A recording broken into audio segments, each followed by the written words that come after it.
Hello everyone, Silver Chameleon here. Welcome to this week's episode of D&D Stories. If you can't tell by the title, this episode is called The Culp of Yen. So, last week in my video, I mentioned how I had a player that literally made playing hell incarnate. And that character that she played, her name was Yen. Now, I made it very clear that in my first campaign, I was a new DM that had no idea what I was doing. And neither did my players. Well, the player that brought in Yen did actually have some semblance of an idea. So she wanted to play a demon, and me being me was just like, okay, yeah, sure. So one of the first issues we had with this character is in the universe we were playing, hell did not exist. There was an underworld. But the thing about the underworld is it was an actual place. Like, you could go to the underworld. You could live in the underworld. There were houses and cities and towns and villages in the underworld.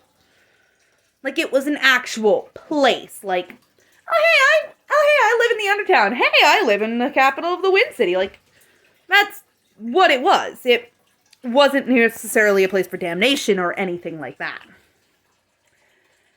When you died in this universe, you went into the Sea of Dead Souls.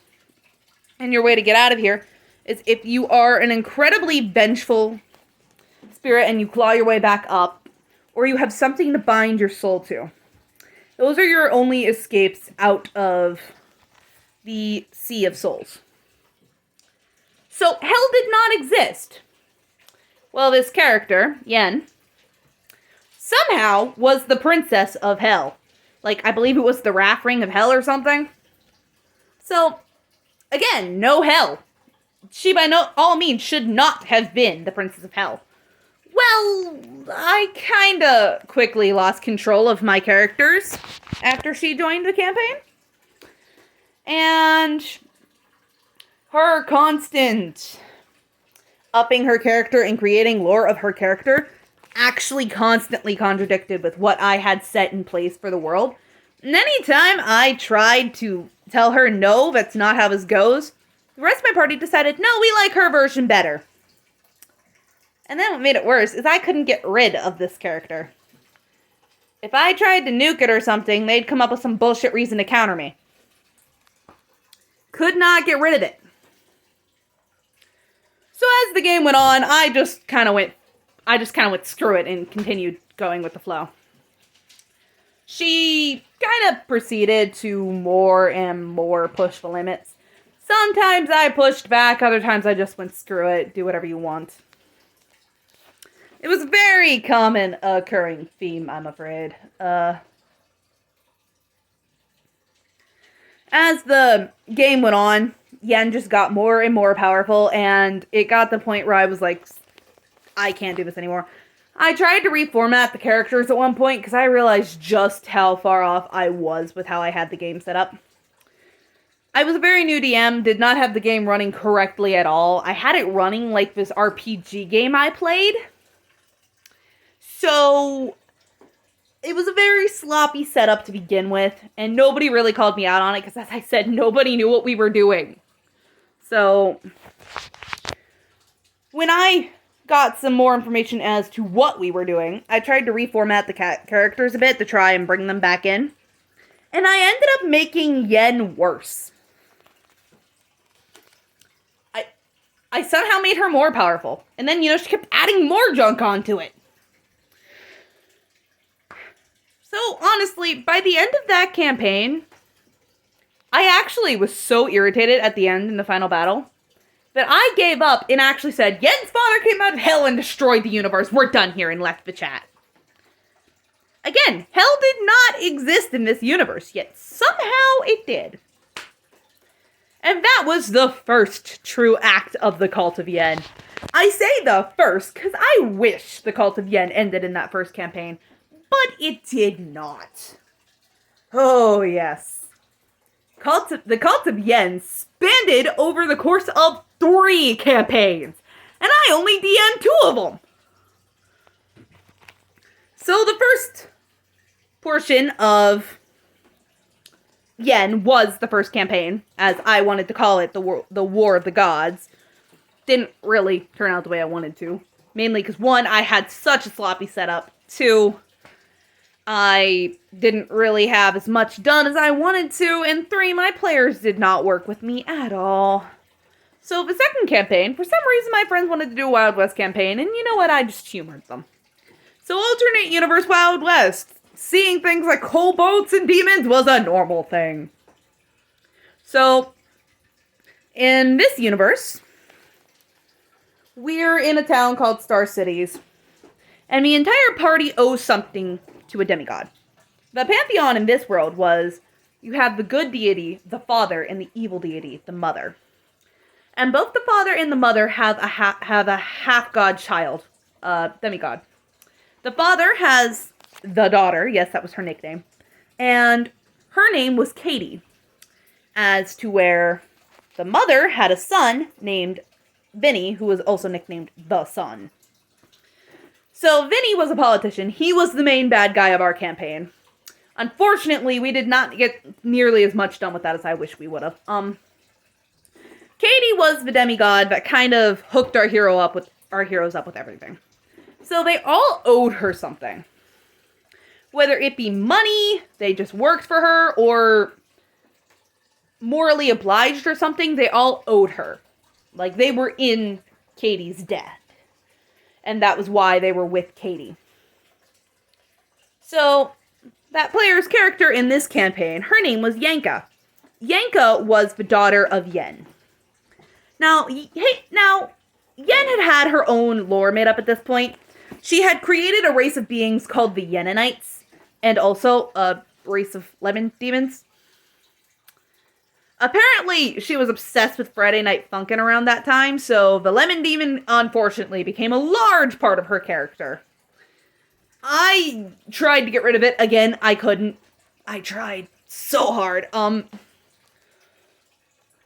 the way I actually worked with Haley with the whole Yanka thing is my friend. Her name is Haley. I have full permission to say her name, so. She's actually of Native American descent. So she wanted to play a Native American character in our Wild West campaign, and I came up with a really cool way to explain a tiefling. And I actually used some mythology from Native American culture. Unfortunately, we didn't get to do nearly as much with that as I wanted to, but it was the premise, and it was really cool. One thing I forgot to mention is in the pantheon of this world, I had actually included a Culp of Yen, since they were just going to force Yen back into this campaign whether I wanted it or not. So I humored them and created the Culp of Yen. So Yanka was a much more reasonable character to work with than Yen was. And altogether, I actually enjoyed playing with Yanka. The thing was, is nothing bad could happen to Yanka because we had the threat of Yen hanging over our heads. According to her creator, if anything were to happen to her, I would obliterate you all, and as DM, for some reason, I had no control over this.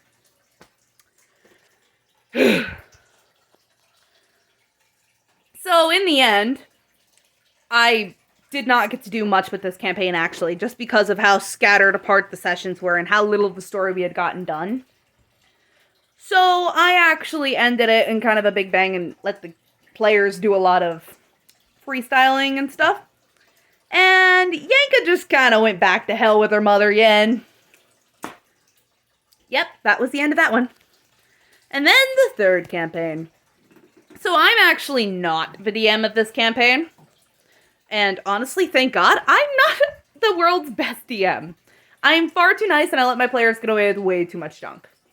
So our current DM is actually one of the players I was talking about in my last video. He played Andrew, I believe. And he is now the DM of our new campaign. So in our campaign, my friends and I made all our own characters and stuff. Well, my one friend made a character named Terry. Terry was a paladin. And he was a paladin of Yen. Yep, the third campaign, and this cult is still going. So, Yen apparently, while they were in the womb, took a pair of twins and combined them into one. So half of Terry is male and half of Terry is female. And there's the mark of Yen on his forehead. On their forehead. Sorry. Please don't cancel me in the comments for that. I mix that up because the player's a guy, but I keep forgetting that the character's a they, them. Please don't kill me in the comments. But they have the mark of Yen on their forehead. And that is their paladin seal and all that. Yet, they were a very poorly built paladin. And they will very soon die in the campaign just because they've fallen unconscious every single session.